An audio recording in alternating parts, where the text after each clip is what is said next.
uvuma uNkulunkulu akubangule niyaseyazi ukuthi izulu akhipha ameva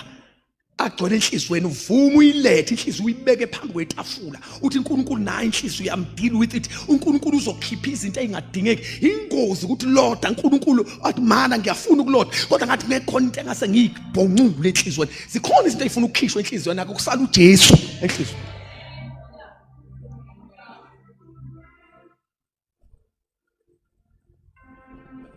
ngelanga umoya ngcwele wakambuza umbuzo nje wathi hey kahla okungibuzele nje nawe manje nawe uhlapha ungakhohlwa ukuyibuza manifuna amandla ami so nifuna ukwenzani my Lord give me power yeah for what wayicinga lonto uzowenzani because uNkulunkulu usebenza ngemotive yenhliziyo uzoyenzani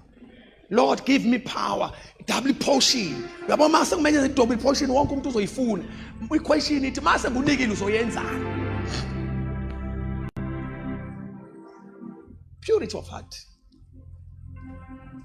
ngishiso ukuthi manjinga what we are about to declare here it shall manifest into soyimemezela izoqhuma kodwa uthi umoya ngcwele hamba ungitshelele bona prepare your heart makhonto ibambile idedele